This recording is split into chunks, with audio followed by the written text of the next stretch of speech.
Thanks for joining us on this segment. I'm Joe LaRocca, and I'm here with co-MC Amber Bradley at My Calibration and special guest Hedgie Bartol with Access Communications. Hedgie, thanks for joining us. Thank you. I feel special. That's great. I think it's Amber's turn to pummel our guest with questions. What did I sign up for?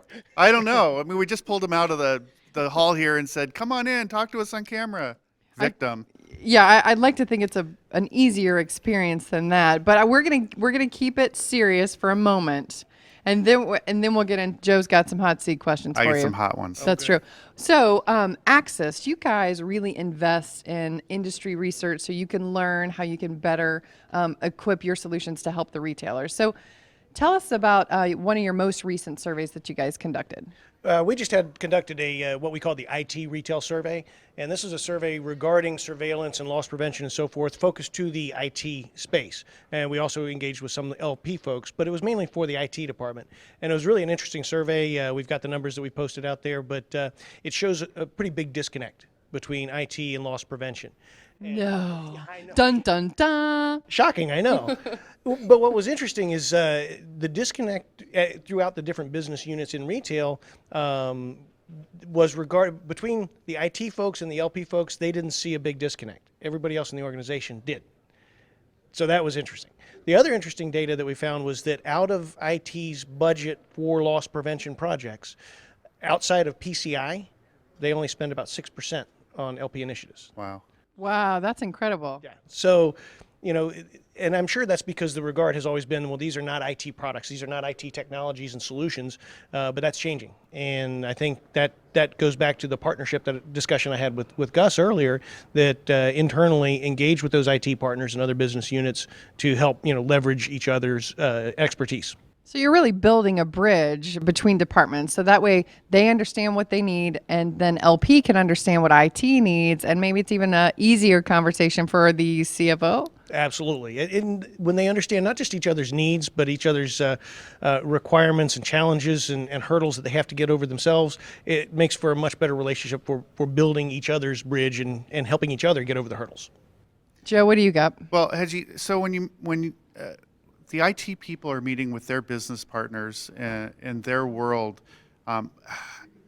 when they talk business intelligence and retail analytics, and they want everything from traffic counting to just a view of the planogram or what's going on in certain markets, how do they loop in the loss prevention person, or how might you recommend a loss prevention person dial in somebody from IT or operations to make that internal sales pitch? Boy, you're asking me to open a can of worms, aren't you? Okay, I'll take the question back and ask you something else. No, that's okay. Can open worms everywhere. The key is that these areas are still converging. And we could debate this all day long. I'm sure many would debate this with me, but what I'm seeing is that at the end of the day, loss prevention still owns the cameras.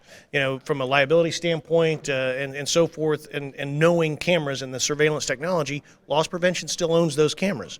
However, the data you would receive from those analytics really reside in the operations or merchandising or marketing departments, and so there's that little bit of a so who owns this, and who is going to manage this going forward? If the camera isn't working, that's usually a loss prevention thing. But what if the analytics aren't working, but the camera's fine? And so there's still It's a sandbox issue. Absolutely.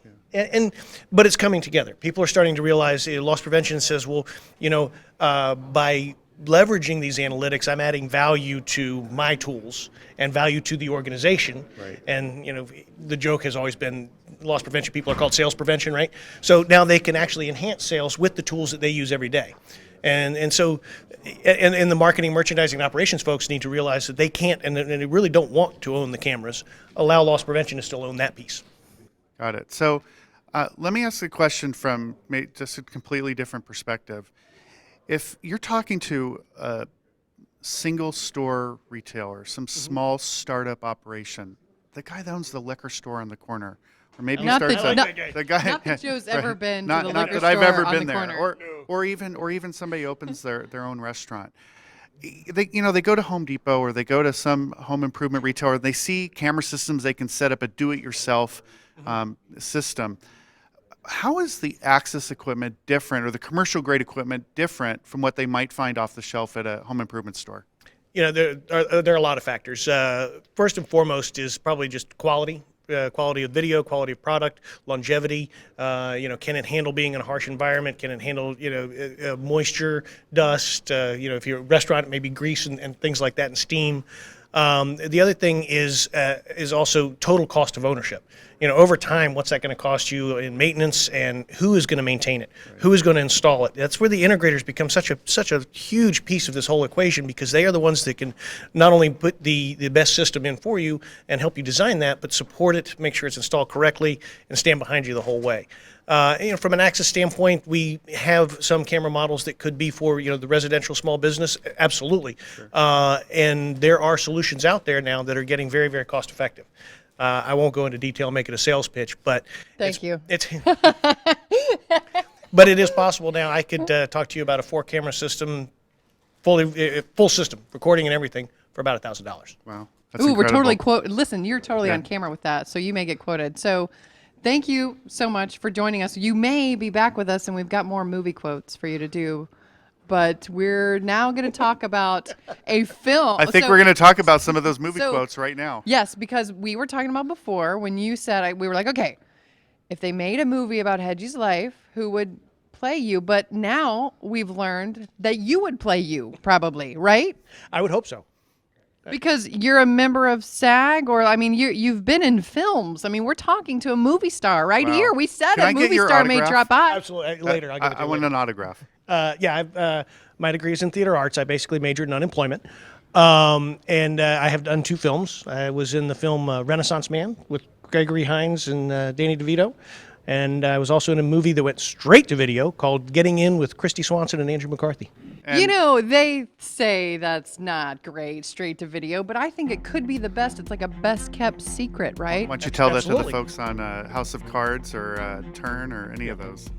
Well, we've uncovered some serious secrets about Hedgie, and maybe we'll uncover some later, but at least we know some really valuable information about Axis.